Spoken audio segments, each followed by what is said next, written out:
Hello, thanks for tuning in. This is Dan. Welcome to the Spaceship Earth podcast and my mini experimental series, Reflections from the Great Pause. This is episode 4. If you've tuned in previously, you know the format. If you haven't, this is a little experiment where I've sent 5 questions out to some friends and previous guests on the show and other folks, and I've asked them to send in via audio their answers to these 5 questions. And those questions are: where are you and who are you with? What are you struggling with the most during these times? Have you started doing, discovered, always done something that's bringing you joy in these times? What are you hoping could emerge from these times? And finally, what bits of getting back to normal do you hope will not return? And there was also an offer to share anything that folks might want to. And that's it. And I've just been, they've been coming in, and they're beautiful, just lovely reflections and observations and thoughts from people. And I've had some really lovely feedback from people that are listening. They're really enjoying them. So this was an experiment. I wasn't quite sure what was going to come in and how to edit it up. And I've ended up just like cutting them back to back, stitching them together pretty much as they've come in. Otherwise, I was going to spend my life trying to edit them up. So they're just raw from different people, and I just set them up and off we go. So I've had great joy from listening to these, and super insightful, and I hope you enjoy listening to them too. So first up in this episode is a joint offering from Matt Golding and Ella Saltmarshe. I had sent them the questions individually, but they're hanging out together, so they've sent a joint version back. So Matt is a filmmaker and has an amazing film production company called Rubber Republic. It makes brilliant films designed for the internet, really, that explore the big issues of our time. And Matt is super active, making films for all kinds of stuff, for profit, not for profit, around activism, social change, environmental change. And yeah, check out Rubber Republic to see some of Matt's brilliant work. And Ella Saltmarshe, who some of you who listen to my podcast will have come across in a previous episode. Ella is, apart from being a brilliant human, in her words, a pluralist, does a multitude of things. She's a thinker, she's a writer, she is someone that's been exploring kind of system change, particularly through narrative and story, and how cultures shift through narrative and story. I've been very lucky to work with Ella a bit in the last year or so, and has got an amazing mind. And so this is an offering from Ella Saltmarshe and Matt Golding. So, Ella, where are you right now, and who are you with? I am sitting under a duvet for good acoustics in Bristol with you. Okay, I'm Matt. Hello. What are you struggling with the most during these times? Okay, no, I don't. I think you should answer some questions first too. Well, I'm with you. Is that the biggest struggle? That's my answer to question 1. Oh, yeah. I'm also in Bristol, and I'm with you. But, like, the answer to the question, what are you struggling the most with, shouldn't be me. That is also, yeah. Okay, what's the second thing? The second thing I'm struggling with the most after you? Yeah.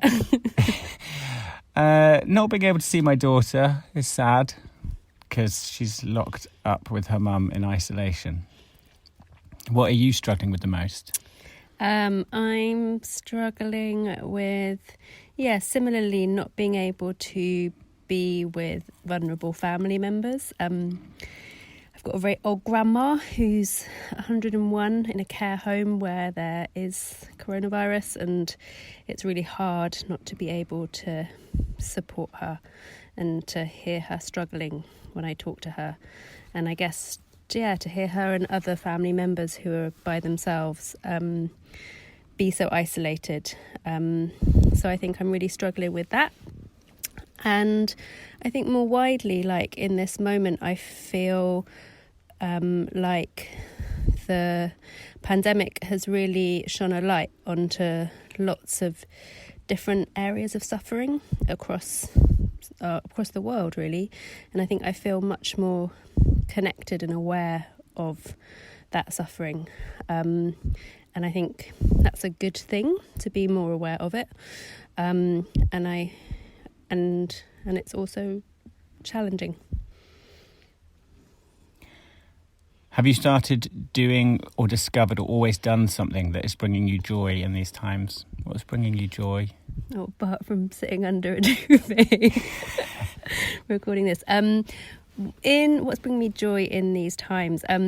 Well, we're eating pretty well. Doing a lot more cooking than normal. I've started to learn the ukulele.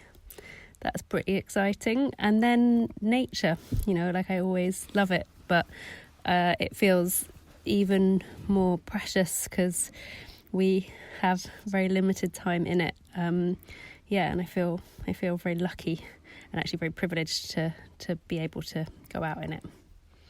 What about you? Yeah, the fact we've been cooking from cookery books is not something I've ever done before, and it's a revelation. I don't know if I should say the thing about the grilling pak choy. I didn't know you could do that.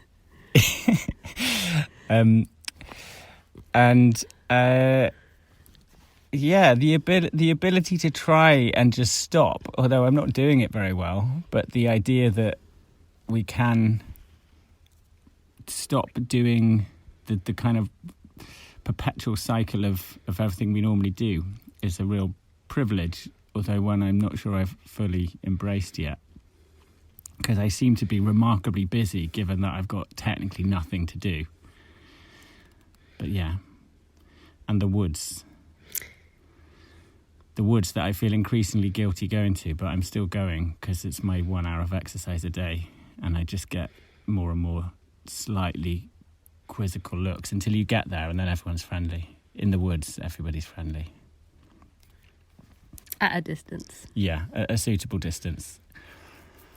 But there's something in that. I think at some point the trajectory of us all is to go and live in the woods and be friendly, away from all these not friendly people who look at you like you should be inside your home.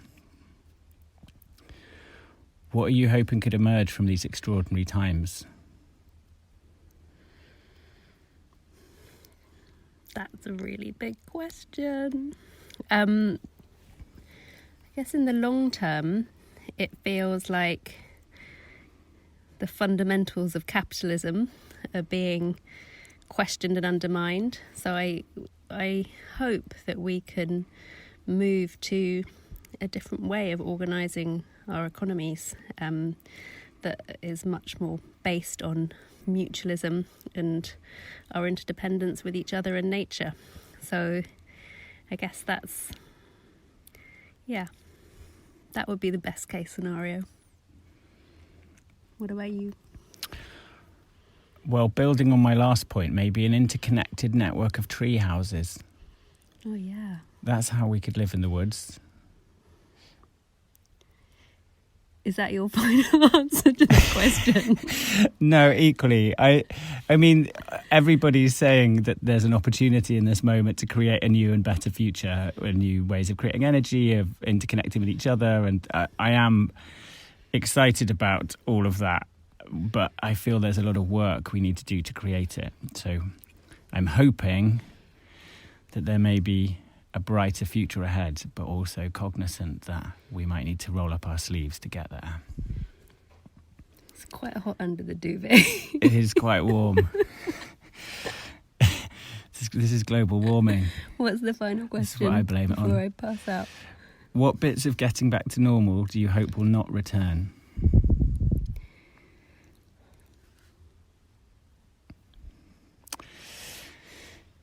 I hope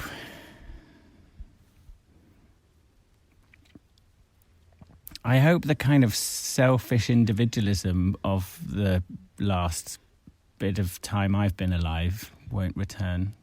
I've been really excited and moved by the community spiritedness, the kindness, and the just the spirit of joy that's come out in some of the things people have done for each other. And I hope we can hang on to some of that and not go back to this me-centric, individual-centric world that we had before. Yeah, what you said. And I hope that we won't go back to devaluing like the people who keep our society together. And I hope we won't go back to like stripping away and undervaluing the things that like are absolutely essential for us being able to have good lives. So yeah, I hope we don't go back to that. And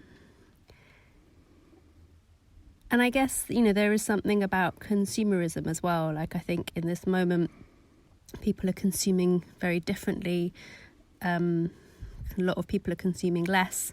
And part of that is because of the kind of economic precarity of this moment. And that's obviously not a good thing. But I think for those people who have disposable income and who aren't spending it in the same ways as they normally would right now, I really hope we don't go back to some of our consumerist ways.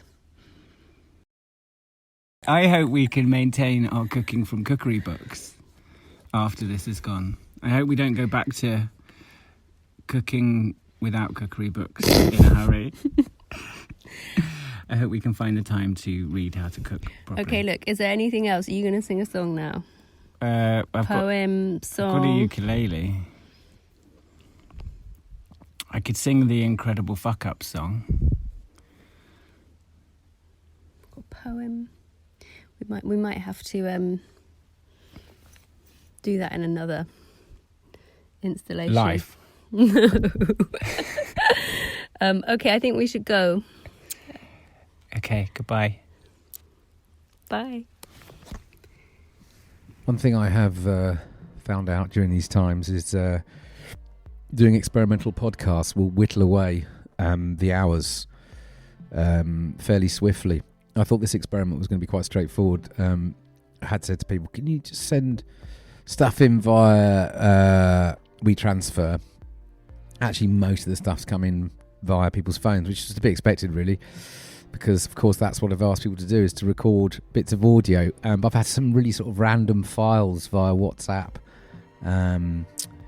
like .ogg files, which I'd never come across before, which require a fair bit of workarounds online to get them into files that will actually go into GarageBand. So, yeah, learning by doing and all that. Anyway, moving on to my next offering, and that is from Matt Smith. And Matt Smith is, well, I know Matt through his surfing. He's an amazing surfer, a big wave surfer, Finisterre ambassador. He is a regenerative farmer, one of the original co-founders of the Moy Hill Community Farm out on the west coast of Ireland. He's also a creator. Matt is involved in various film projects and I think writing and all kinds of stuff. He's a very, very soulful human, and I think is also doing lots of really important work with communities,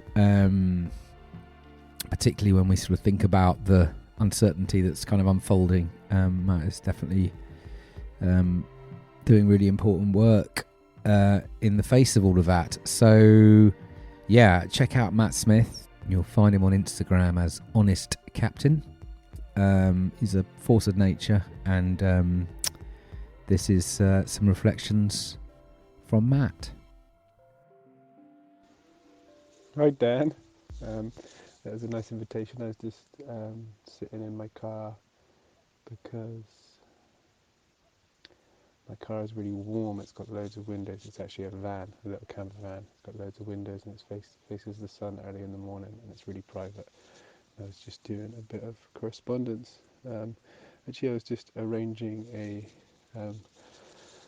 group Zoom call with some of the Finisterre audience community, offering a kind of deep adaptation session, working through Jim Bindle's framework of 4 Rs. So I was just kind of prepping for that for a call on Thursday night. You're really welcome to join. Um, it'll be kind of interactive. Um, so that's fun. Right now I'm alone. I'm sitting outside my house, just kind of about 9 kilometres south of Lahinch and 7 kilometres west of the coast. I can see down to County Kerry and down to the beach. Live on a small farm about 4 miles from Moy. And inside the house is my partner and our newborn. We had a son about a week ago. Very close to giving him a name, but it's not quite there yet. He's a sweet man. We had the baby at home. It was a really cool experience. Yeah, I really loved it all, and took as much in as I could.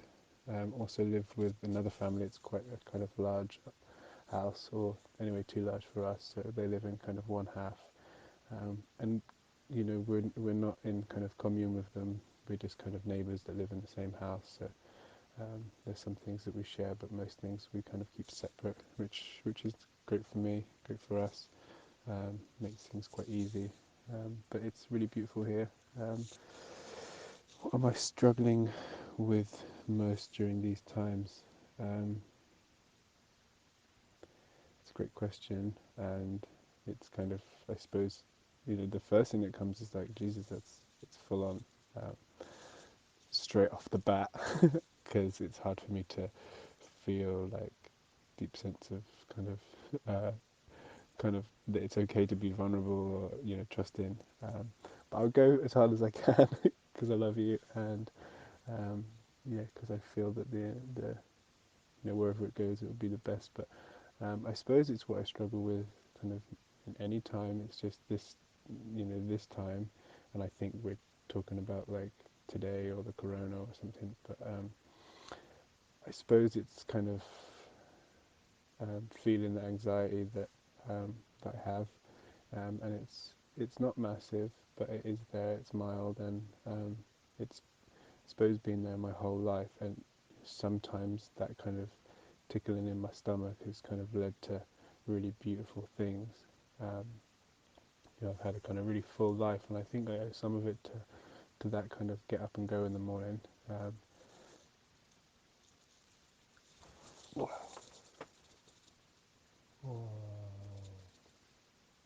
Just watched a really big bird, maybe a hen harrier, fly across the screen, or the kind of out the window of my car, which was beautiful. But yeah, not dealing with that, but just kind of sitting with it and kind of really feeling it. But I wouldn't say it's a struggle. Um,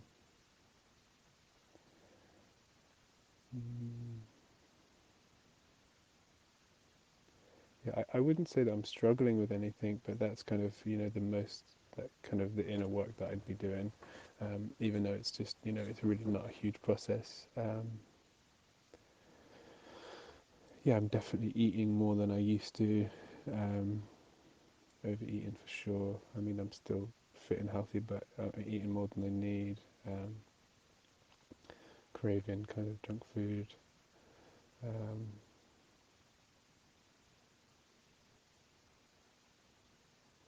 yeah, and in our family dynamic, we've just brought us a new person into our little crew. So we went from a partnership to kind of like a triad, and not ignoring that's happened, and just seeing how the dynamics change. So even like me and my partner, we're kind of super loving with each other, but there is someone else that actually has a lot of pretty imminent needs, and I'm not feeling any kind of edginess, but there is a new like there's going to be a new dynamic between us all, which is interesting. You asked in question 3, have you started doing, discovered, always done something that is bringing you joy in these times?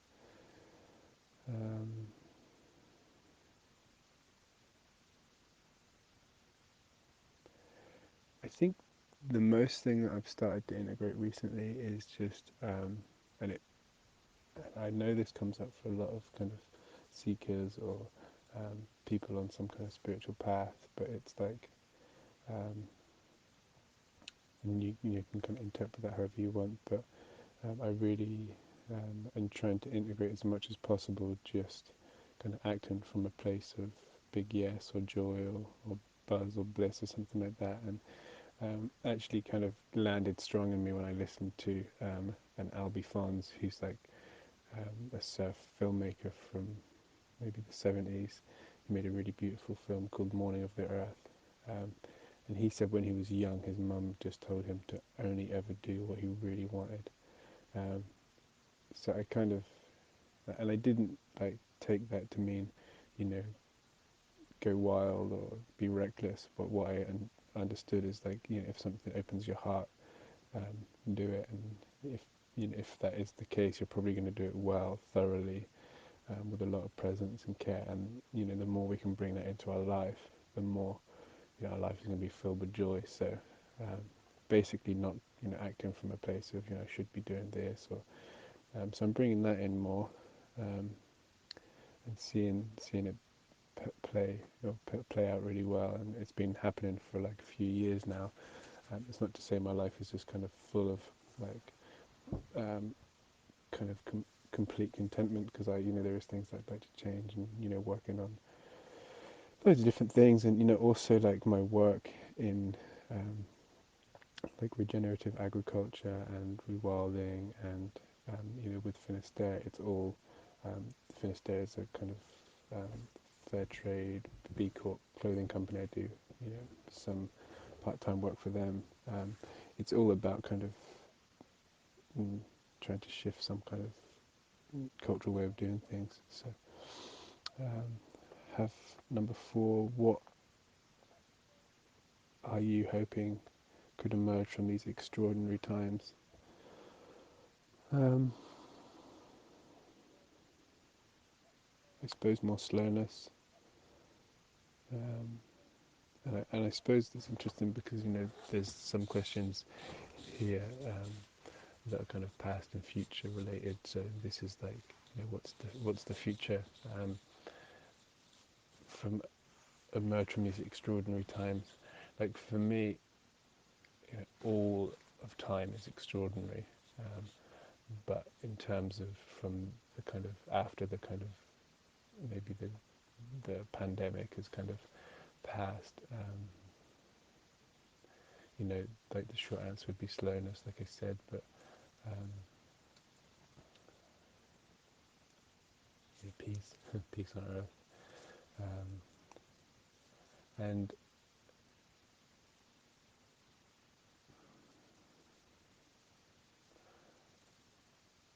yeah, I just want to spend time with my family doing what I love. So that's what I want to emerge for me. Missing the ocean. Definitely want to kind of focus on what works for me rather than what doesn't. But what kind of comes up for me is this like, there's actually fear around what might emerge like negatively, and also kind of like wanting to super respectfully like question why this is so extraordinary, and with like total respect and kindness and compassion for anyone that's really affected, like I am as well, but it's also, for me, it's frightening that the response to to what's happening. And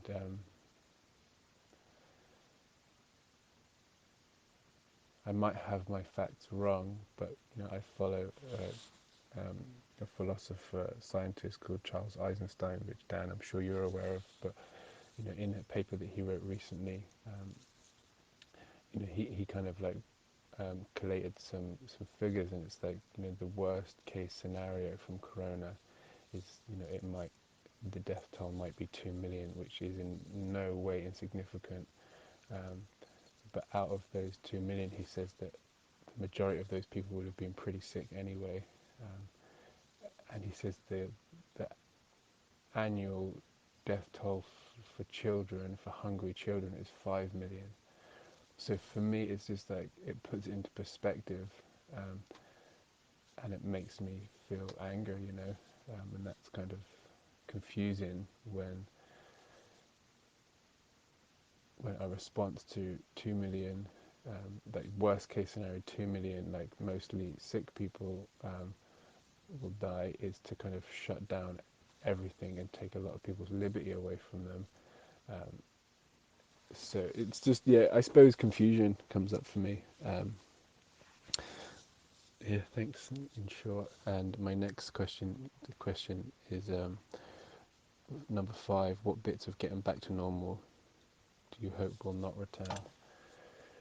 I suppose that's kind of like relinquishment. Like, what am I letting go of?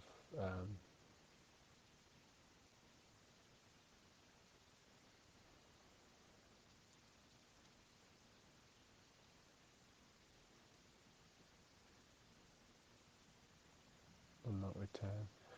I suppose, in short, it's like the speed in which things kind of operate. And I hope that they'll drop any of the laws that they passed around kind of gatherings and social distancing. I hope they'll drop them immediately. I really like how kind of caring and loving and together people have been during this, extraordinary time. Like, it was just, in our small community here, but I'm just hearing and witnessing, like, online and from family, that it's kind of happening all over. So I really hope that that kind of togetherness will stay.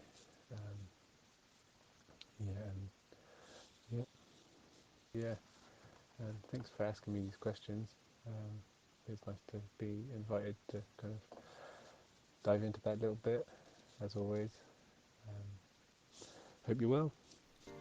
One of the things I've been struggling with a bit in the last few days is a bit of anxiety, and I do struggle a bit with anxiety at times. And sometimes I think it's coming from this sort of feeling like I haven't got important work to do, which sounds a bit odd, doesn't it? But I've, trying to find a rhythm with sort of, professional work and everything else that's going on. I'm sort of struggling with a bit, and I sort of know that that's totally ridiculous as well. But nevertheless, the sort of feeling is there. Yeah, it's curious, that whole sense of self-worth. Am I valuable to anyone? But I've been doing quite a lot of gardening today, and that's made me feel a lot better. I'm growing quite a bit of veg. I try and grow a bit every year, and I'm doing a lot more this year. And I'm lucky for that, grateful for that. But it's interesting. I got I felt much better, like the process of planting things out from a greenhouse into the soil, and listening to this little robin that came and visited me, and you get into flow. Well, I get into flow, and that's makes me feel good, and the anxieties disappear. And I was reading earlier, I got a book through the post. It's the latest Dark Mountain offering, and that's issue 17 books now. Amazing stuff. Anyway, there's an essay by Monique Beston. It was called Daydreams for Masanobu Fukuoka. Now, he was a Japanese farmer that wrote this kind of seminal book called The One Straw Revolution, which I read a few years back. And, I mean, it's a pretty deep book, but essentially it's sort of talking about this idea of sort of natural farming, which is sometimes called sort of do-nothing farming. It doesn't mean you just sort of sit back and do sod all, but what it means is you're much more curious, questioning particularly your own desires to sort of intervene and meddle with the process of growing and farming. And I guess there's this sort of logic that says the more we intervene and try and control, the more chaos and destruction we cause. Anyway, it just felt sort of connected with me today. And there's a little bit she writes in the essay, which I'm just going to read. She said, Masanobu once wrote, "I do not particularly like the word work. Human beings are the only animals who have to work. Other animals make their livings by living. But people work like crazy, thinking that they have to in order to stay alive. The bigger the job, the greater the challenge, the more wonderful they think it is.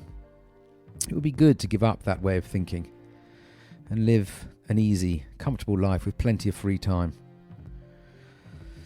Anyway, that just was something that popped up for me today. So, let's move on. Next up is an offering from Linzi Hawkin. Now, Linzi is someone else I met a couple of years ago out in Portugal at this amazing retreat that she has co-created called Wave Makers. Linzi is like an ocean lunatic, and I mean that in the best way. She's just lives and breathes the sea, but she's also a strategist, a brand strategist, a real advocate of all things ocean and water, and an entrepreneur. And a lot of her work is around this kind of intersection of living more sustainably and living creatively. She is another dynamo, really, who's always got a load of different projects going on. From a project called Sup Kids, which you must check out, is looking at how kind of stand-up paddleboarding with children can be a kind of a platform, a catalyst for kind of really connecting deeply to the natural world through the ocean. A project she runs called Protect Blue, which is this sort of unconference out in the waters, and a ton of other stuff. So check out linzihawkin.com for more thoughts, stories and info on Linzi. But let's go to Linzi Hawkin. Hey Dan, it's Linz. I'm super excited to answer your questions. Okay, so first question, where are you right now and who are you with? I am in my tiny little cabin in a big field overlooking the ocean in Jersey in the Channel Islands, which quite honestly feels like the dream quarantine spot right now. Feeling super, super grateful to just have, you know, wide ocean and blue sky and green field in front of me. I just feel very, very lucky. I am on my own, although my cabin is on my parents' land, so I get to see them from afar, which is cool, and check in on them. And over the last week, I seem to have found some new friends in the forms of like ducks and pheasants and rabbits, and also now a mouse in my cabin. So yeah, that's fun. Okay, what am I struggling with most during these times? I obviously miss the social, like hanging out with friends, spending time with people I really care about. I actually think there's a lot that I think many people are struggling with that I'm not so much, maybe because my work has always been somewhat online and I'm very used to spending lots of time on Zoom and all that good stuff. So, so that side, not so much. I guess I've struggled a little bit with work in regards to, I think if you work with a team or someone else and you're used to kind of having that daily kind of back and forth where you're able to kind of bounce ideas around and all that good stuff, and then you don't have that and you have a limited window to do that in, that's a struggle, because I feel like it takes away from the natural flow of the day. So that's been tricky, I think. Okay, what have you started doing, discovered, always done something that's bringing me joy? I've been really excited about experimenting at the moment. I think, actually when our lockdown first started, within a few days I was like, oh, this is like a Groundhog Day. I get to wake up every morning with a blank slate and just try some stuff out and see what works and see what doesn't work, and at the end of the day I get to reflect on it and be like, interesting, I went for this run and went in this direction and listened to this music and this was really good and this didn't work, and across the board, so from like exercise to nutrition to work stuff, to like the kinds of conversations I'm engaging with, to the types of news I want to listen to, mainly the news I don't want to listen to.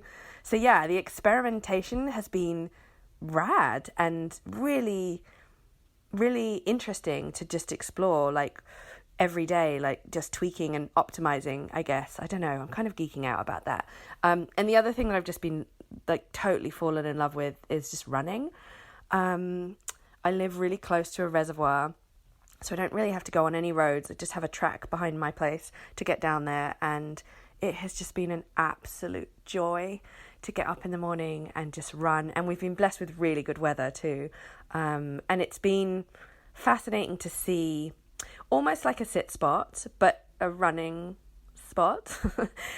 Just even over the last 3 weeks, just to be running the same loop or same couple of loops and noticing what's changing, and you know, everything's getting a little bit overgrown because some of the paths aren't being taken care of, which is kind of cool. And you know, I'm literally like a crazy person because I'm saying hello to ducks and rabbits and whatnot when I'm running. Yeah, so that's just making me really stoked, and I'm really noticing the impact of that on my general kind of happiness and productivity. It just changes everything. What am I hoping could emerge from these extraordinary times? A new normal?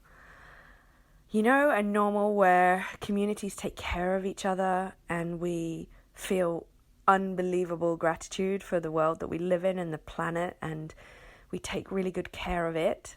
And we kind of transition into this more connected, slower, more grateful space, where we appreciate those really, really simple moments, and we just take the time to immerse ourselves in nature more and really figure out what's important. And I'm also kind of curious about how so many systems have broken very, very quickly, and that's interesting to me, that we've been living in a world that has all these broken systems that really took a matter of days to completely fall apart. And so to be in a space where perhaps we get to rebuild systems in a different way, whether that's education, whether that's economics, whether that's health, mental health, this is kind of an amazing time to redesign our communities and our lives and our systems. So I don't know, I'm a relentless optimist, so I find this period of time really full of hope, actually. What bits of getting back to normal do you hope will not return? Okay, so this is an interesting one. I've had a couple of experiences in the last couple of weeks where just people taking time to talk to each other, albeit a little bit further apart, you know, but when you're standing in the queue at the supermarket and you actually think, the other morning I was waiting, it was like 7:30 in the morning, and I was waiting to go in the supermarket, and I was sitting in my car because it didn't open till 8. That was my strategy to be able to get in, and another lady was doing exactly the same thing, and we just had this really lovely chat, and I thought, wow, how often do we interact and go, you know, do things like grocery shopping and just not really talk to people, and I don't know, there's something about that that's really magic. And I think also just this consumption and more and just craziness that everyone seems to have fallen into, there's just an opportunity for us to shift. And the other thing that I'm finding really, just amazing, a lot of my friends who work in what you would call kind of corporate roles are, I feel like they're split into two. So I've got some friends who, for whom this is just a really full-on experience and a bit mental, and they're like, I can't wait for it to get back to normal. And I have other friends who are just like, I never want to go back to work in an office. And it's not to say they don't want to do their job. They do. But they're like, oh my God, this is incredible. I'm designing my day and I get to go for a cold water swim in the morning, and then I spend 3 hours working, and I'm so much more productive than I've ever been in an office. So I'm really hoping that changes, you know? Anyway, that's kind of where I'm at with it all. I'm hoping that we're also able to take this time to look at look at nature and how nature is responding and understand how resilient nature is and maybe learn from nature a little bit more. Just very, very stoked to be on an island with access to ocean and forests and grass and sky and all those things, and feeling the, I don't know, on some days feeling the weight of all the privilege that we have, because there are a lot of people who are dealing with this and who are in wildly different circumstances. So yeah, just honestly waking up most days feeling ridiculously lucky. Sending heaps of love. Let's catch up soon. So we'd been planning to go out to West Wales just before Easter. We'd booked a few days with some friends of ours to go and stay in the house at Forest up on the west coast, and obviously we couldn't go. And I'd also planned a day to go and catch up with my old friend Andy Middleton, and we were going to spend a day with Andy in the water, surfing and coasteering and getting up to all kinds of mischief on the coastline. Now, if you know Andy Middleton, you'll know he is the founder of TYF Adventures out near St David's in the west coast of Wales, which is a pioneering organisation doing incredible work connecting people to the natural world through adventure, really, and helping build resilience and confidence, and helping people find out who they really are through these kind of experiences on the coastlines and in the ocean. And Andy is a force of nature. He's been putting vast amounts of his time and energy over the years into what it will take to shift to a more sustainable way of operating on this planet, and huge amounts of work in Wales. That's where he's very, very active, from government level, business, education, right on the front lines of all that amazing work. So yeah, check out Andy's work. He's I met him, he's part of the original Do Lectures crew, and I met him probably 10 years ago now, maybe more than that, out there. But check Andy out, Andy Middleton, and check out TYF Adventures and all the amazing things they're doing. So yeah, let's hear some reflections from Andy. This is Andy Middleton. I'm in my house at the moment on the west coast of Wales, looking out over St David's Head and the southern end of the Irish Sea, and it's a sky blue day with quiet, gentle winds and birdsong. And I'm at home with my wife Sarah and eldest daughter Bonnie. What am I struggling with during these times? Some days it's definitely harder to focus than others. Easy to get distracted by wanting to be in nature or get out and about and do other things. Because sometimes, I suppose, buckling down to that work piece is hard when not knowing when that's going to get deployed. And in terms of things that I'm doing or something I've always done that's bringing joy, we've got limited access to the coast path because large chunks of it have been closed down by the national parks, but there are many, many areas that we can get to in nature, walking up in the hills behind my house. And there's an incredible level of joy about being out in somewhere that's so precious and quiet. And we've been able to surf a few times here and there. I can walk to the beach from my house and get in early in the morning, but when it's quiet and no one else is there. In terms of what I'm hoping that can emerge from these times, I think there's a real risk that we'll end up going back to what we had before and do so in a worse way. But there are so many people reflecting on how can we live in better ways, how can we bring health to the forefront, how can we create our economies based around well-being. So I'm really hoping that the millions of hours that are being spent globally at the minute by people like us asking those questions gets to spent really well. And of the getting back to normal bits that I hope won't return, I'm really hoping that we don't get back to going to meetings that we never really needed to be at when actually we could have been on Zoom instead. I'm hoping we're not getting back to normal in terms of assuming that the growth fallacy is one that we have to get back in place to dig our way economically out of the cost of doing this. And getting back to normal that I'm not looking forward to is eating food that's of lower quality than the 100% fresh food I've been eating every meal at home for these last few weeks.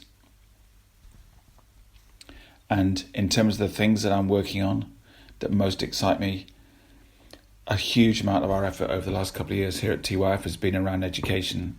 And right up until the moment that we had the shutdown, I was working with the City of Cardiff on a really exciting project to give every child in every school the skills to build an unshakable confidence in their ability to bend the arc of the future in a different way. And I'm still working on that with teachers in universities and others in the meantime. And that, more than anything right now, gives me hope. I think the confident, well-equipped young people can change not their own behaviour, but the parents and adults around them. And that is what gives me the biggest hope going forwards. Take care, folks. Okay, I'm going to wrap it up at that. Thanks for listening. I hope you've enjoyed listening to all those offerings. Stay safe out there. Be well. Until next time, peace and out.